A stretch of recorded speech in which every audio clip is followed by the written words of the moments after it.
இதுதான் அந்த மாட்டு தொழுவம். தூதன் சொன்னபடி பிள்ளையை துணிகளை சுற்றி முன்னணி கிளம்பி இருக்கிறார்கள்.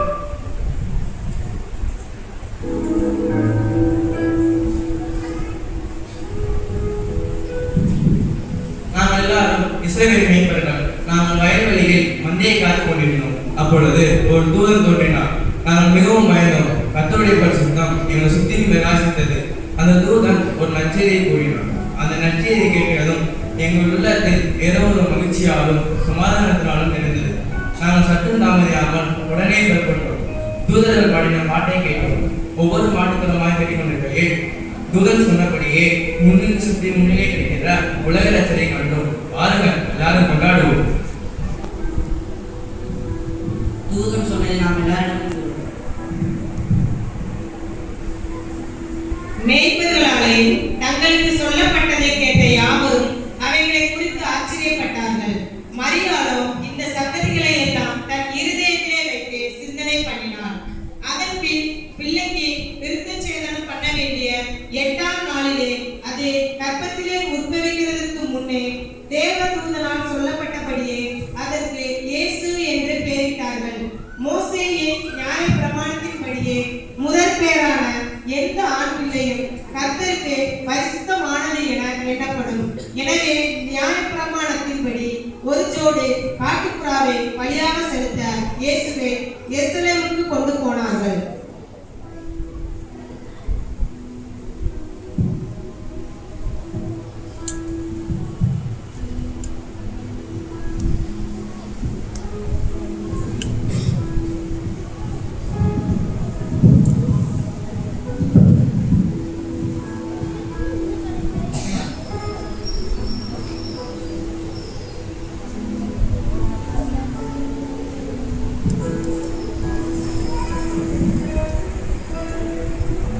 தேவாலயத்தில் நீதியும்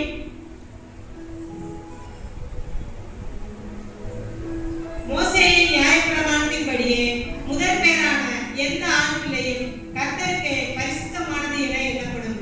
எனவே நியாய பிரமாணத்தின்படி ஒரு ஜோடு காட்டுப்புறாவை பலியாக செலுத்த இயேசுவை எருசலேமுக்கு கொண்டு போனார்கள்.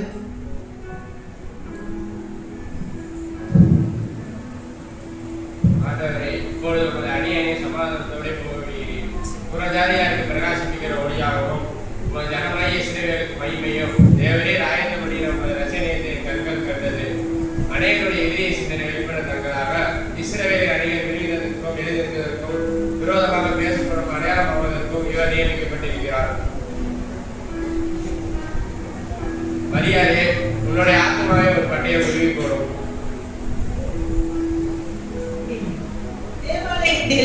நீதியும் தேவபக்தியும் உள்ளவரும் இஸ்ரவேலில் ஆறுதல் வர காத்திருந்தவரான சிமியோன் என்னும் பேர் கொண்ட ஒரு மனுஷன் இருந்தான். அவன் மேல் பரிசுத்த ஆவி இருந்தார். அப்பொழுது தகப்பனார் யோசேப்பும் பிள்ளையை உள்ளே கொண்டு வந்தனர்.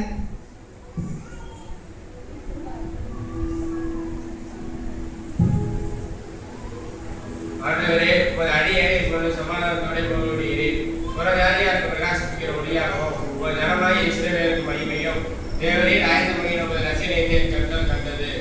அநேகருடைய எதிரிய சிந்தனை வெளிப்படத்தக்கதாக இஸ்ரவேலின் அடையை வெளியிடுவதற்கும் எழுந்திருக்கிறதற்கும் விரோதமாக பேசப்படும் அடையாளமாவதற்கும் இவர் நியமிக்கப்பட்டிருக்கிறார். மரியாதை உன்னுடைய ஆத்மாவில் ஒரு பட்டயம் உருவி போடும். அதன் பின் ஆசேருடைய கோத்திரத்தாலும் பானுவேலின் குமாரன் அன்னாள் என்னும் தீர்க்கதரிசியும் அந்த நேரத்தில் அங்கு வந்து நின்று கர்த்தரை புகழ்ந்து பேசினார். எருசலேமிலே மீட்புக்காக காத்திருக்கிற யாவருக்கும் நான் சொல்கிறது என்னவென்றால், இந்த குழந்தை ஒரு அற்புத குழந்தை, நம்மை மீட்க வந்த இரட்சகர். தம்முடைய ஒரே குமாரனை இந்த உலகிற்கு தந்த கர்த்தரை ஸ்தோத்திரியுங்கள். அவர் நல்லவர், அவர் கிருபை என்றும் உள்ளது. நமக்கு ஒரு பாலகன் பிறந்தார், நமக்கு ஒரு குமாரன் கொடுக்கப்பட்டார். கர்த்தத்துவம் அவர் தோளின் மேல் இருக்கும். அவர் நாமம் அதிசயமானவர், ஆலோசனை கர்த்தர், வல்லமையுள்ள தேவன், நித்திய பிதா, சமாதான பிரபு. எல்லாரும் மகிழ்ந்து களிகூருங்கள். நமக்கு இரட்சகர் பிறந்துள்ளார். கர்த்தரை ஸ்தோத்திரியுங்கள்.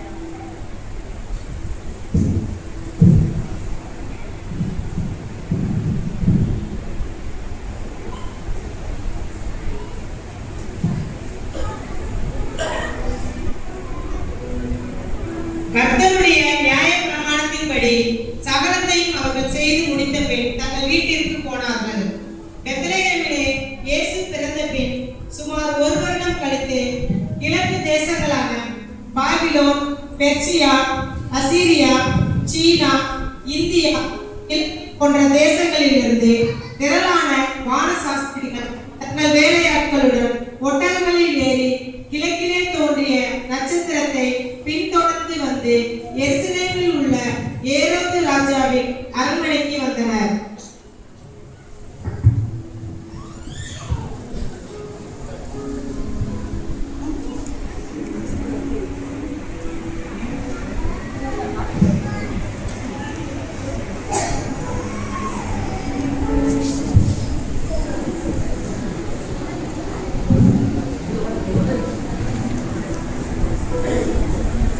ஏரோது அரண்மனையில்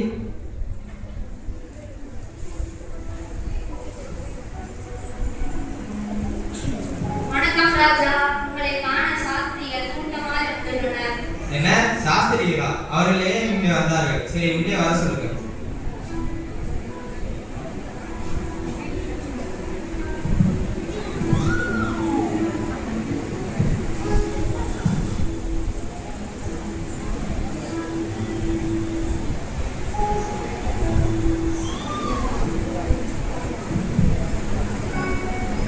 ராஜா வாழ்க. நாங்கள் பாரசீக தேசத்திலிருந்து வந்திருக்கிறோம். என் பேரு நெல்கியோன். நான் வானத்தில் நட்சத்திரங்களை ஆராய்ச்சி செய்வது வழக்கம். அதன்படி சுமார் 1 வருஷத்துக்கு முன் திடீரென்று வானத்தில் பிரகாசமான நட்சத்திரம் தோன்றியது. அந்த நட்சத்திரம் ஒரு இடத்தில் இல்லாமல் அங்கும் இங்கும் நகர்வதை கண்டேன். அந்த நட்சத்திரத்தை பின்தொடர்ந்து ஒரு அதிசயமான ஒருவர் பிறந்திருக்கிறார் என்பதை எனக்கு காட்டியது. அதன்படி அந்த நட்சத்திரத்தை பின்தொடர்ந்து அந்த ராஜாவை காண வந்துள்ளது. ராஜா வாழ்க. என் பெயர் பல்தாஸ்தார். நான் அரபிய நாட்டை சேர்ந்த வானசாஸ்திரி. நானும் அந்த பிரகாசமான நட்சத்திரத்தை கண்டேன். யூத சாஸ்திரத்தின்படி யூதருக்கு ஒரு ராஜா பிறக்கும் போதுதான் அந்த நட்சத்திரம் ஒழிக்கும் என்று குறிப்பிடப்பட்டுள்ளது. அதனால் ராஜாவுக்காக பரிசளிக்க என் பல பொக்கிஷங்களையும் எடுத்துக்கொண்டு என் சேவகர்களுடன் ஒட்டகங்களை ஏறிக்கொண்டு இந்த நட்சத்திரம் வழிகாட்ட பெத்லகேம் வந்துள்ளேன். நான் இந்தியாவிலிருந்து வருகிறேன். நானும் அந்த நட்சத்திரத்தை கண்டு உலக ரசிகரை காண வந்தேன். இங்கு வந்து இவர்களுடன் சேர்ந்து அரண்மனைக்கு வந்தோம். நான் எத்தியோப்பிய நாணி. என் பெயர் காஸ்பர். எனக்கு நட்சத்திரம் மணி காட்டியது. ராஜாவை பார்க்க என்ன யூதருக்கு ராஜா அரண்மனையில் குழந்தைகள் ஏதும் பிறக்கவில்லையே? வேதபாரகரே, பிரதான ஆசிரியரே, நீங்கள் சரித்திர புஸ்தகத்தை ஆராய்ந்து என்னிடம் கூறுங்கள். இதோ பார்ப்பேன் ராஜா. யூதருக்கு ராஜாவாக பிறப்பவர் யூதேயர் குல பெத்லகேமை பிறப்பார். அதேனென்றால் யூதேயர் குல பெத்லகேமை யூதா குலத்துக்கு சிறியதா இருக்கும். ஜனமாக இஸ்ரவேலை ஆளப் போகிறவர் நிலத்திலிருந்து புறப்பட்டு நிலத்தில் வருவார். அவருடைய புறப்படுதல் அனாதி நாட்களாகிய பூர்வத்தின் முடியது என்று எழுதப்பட்டிருக்கிறது ராஜா. சாஸ்திரிகளே, நீங்கள் எப்போது நட்சத்திரத்தை காண்பீர்கள் என்று சரியா என்னிடம் கூறுங்கள். சுமார் 1 வருடம் இருக்கும் ராஜா. சரி, நீங்கள் போய் குழந்தையை கண்டுபிடித்த என்னிடம் வந்து கூறுங்கள். நானும் சகோதர மரியாதையுடன் பிள்ளையை பணிந்து கொள்கிறேன். சரி ராஜா, சென்று வருகிறோம்.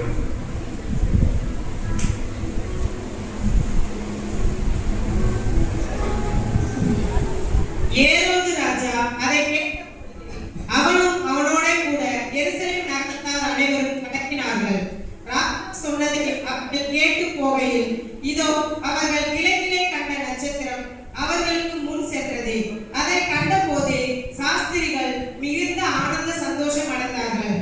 நட்சத்திரம் பிள்ளை இருந்த ஸ்தலத்திற்கு மேல் வந்து நிற்கும் வரைக்கும் அவர்களுக்கு முன் சென்றது.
பொன். பழைய ஏற்பாட்டு காலத்தில் அரண்மனைகளிலும் சாலமோன் கட்டிய தேவாலயத்திலும் அதிகமாக பொன் பயன்படுத்தப்பட்டது.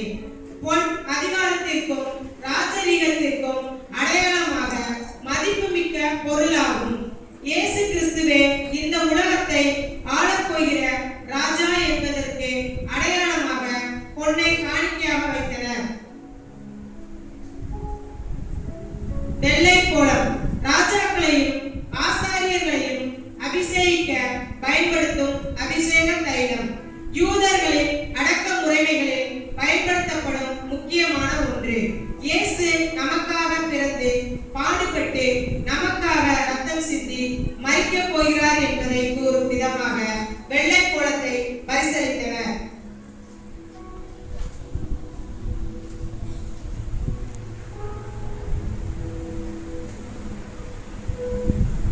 தூப வர்க்கம் நல் வாசனை தரும்.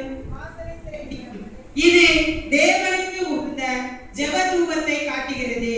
இயேசு ஒரு பிரதான ஆசாரியராக தேவனுக்கு முன்பாக நமக்காக வாக்கு கடங்காத பெருமூச்சுக்களோடு ஜெபம் செய்பவர் என்பதை காட்டும் விதமாக தூப வர்க்கத்தை காணிக்கையாக பரிசீலித்தனர்.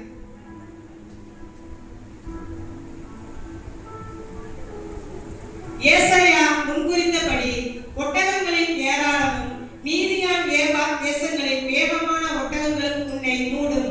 சேபாவில் உள்ளவர்கள் யாவரும் பொன்னையும் தூப வர்க்கத்தையும் கொண்டு வந்து கர்த்தரின் துதிகளை பிரசித்தப்படுத்துவார்கள்.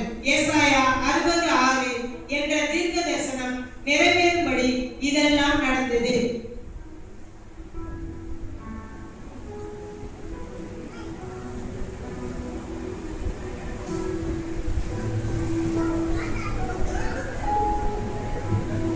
பாவிகளை ரட்சிக்கவும் கெட்டுப்போனதை ரட்சிக்கவும் மீட்டெடுக்கவும் கிறிஸ்து இயேசு இவ்வாறு தீர்க்கதரிசிகள் முன்குறித்தபடியே இந்த உலகத்தில் வந்தார். வந்த தேவன் நம்மை மீண்டுமாக